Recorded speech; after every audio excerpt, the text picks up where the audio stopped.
नमस्कार मित्रांनो, मराठी टेलिव्हिजन आणि चित्रपटसृष्टीतील एक असं नाव, तिच्या फक्त एका हास्यावर लाखो तरुण फिदा आहेत. होय, आपण बोलतोय महाराष्ट्राची लाडकी क्रश ऋता दुर्गुळेबद्दल.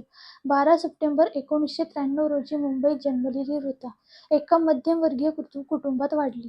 तिचे मूळ गाव रत्नागिरी जिल्ह्यातील दापोली आहे, पण तिचे बालपण आणि शिक्षण मुंबईतच झाले.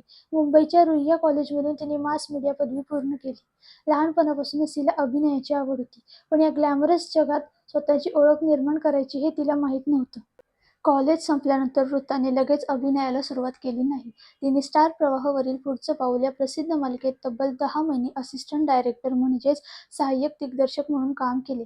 कॅमेऱ्याच्या मागे राहून तिने कामाचे बारकावे शिकले आणि शेवटी 2013 मध्ये वयाच्या अवघ्या 18व्या वर्षी तिची निवड झाली एका मुख्य भूमिकेसाठी. ती मालिका होती दुर्वा. राजकीय पार्श्वभूमी असलेल्या या मालिकेत ऋताने दुर्वाची मुख्य भूमिका साकारली. या मालिकेत तब्बल 1000हून अधिक एपिसोड झाले आणि ऋता घराघरात पोहोचली. पण ऋताच्या करिअरला खरा टर्निंग पॉइंट मिळाला 2017 मध्ये. झी युवा वाहिनीवरील फुलपाखरू या मालिकेने तिला अफाट लोकप्रियता मिळवून दिली. तिने साकारलेली वैदेहीची भूमिका आणि मानस वैदेहीची केमिस्ट्री तरुणाईला वेड लावून गेली. याच काळात तिला महाराष्ट्राची क्रश हे बिरुद मिळाले. सोशल मीडियावर तिची चाहता वर्ग झपाट्याने वाढला. यानंतर तिने सिंगिंग स्टार या रियालिटी शोचे सूत्रसंचालन केले आणि तिची मन उडू उडू झालं मधील दीपिका देशपांडे दीपू ही भूमिका देखील प्रेक्षकांच्या मनावर राज्य करून गेली. टीव्हीवर यश मिळवल्यानंतर ऋताने आपला मोर्चा चित्रपटांकडे वळवला.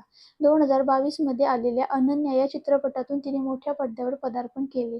एका अपघातात 2 हात गमावलेली मुलीची ही प्रेरणादायी कथा होती, ज्यासाठी ऋताने प्रचंड शारीरिक आणि मानसिक मेहनत घेतली. या भूमिकेसाठी तिला फिल्मफेअर पुरस्कारानेही गौरवण्यात आले. याच वर्षी तिचा टाइम 3 हा चित्रपटही रिलीज झाला, ज्यातील तिची पालवी ही डॅशिंग भूमिका प्रेक्षकांना खूप आवडली. वैयक्तिक आयुष्याबद्दल सांगायचे तर 2022 मध्येच ऋताने प्रसिद्ध दिग्दर्शक प्रतीक शाह सोबत लग्नगाठ बांधली आणि ती आपल्या आयुष्याच्या एका नवीन प्रवासाला लागली. 2022 नंतर ऋता थांबली नाही.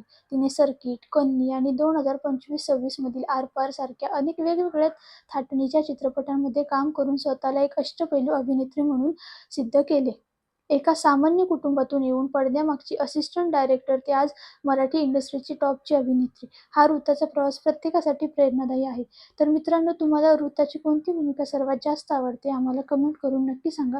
व्हिडिओ आवडला असेल तर लाईक, शेअर आणि आपल्या चॅनेलला सबस्क्राईब करायला विसरू नका. धन्यवाद.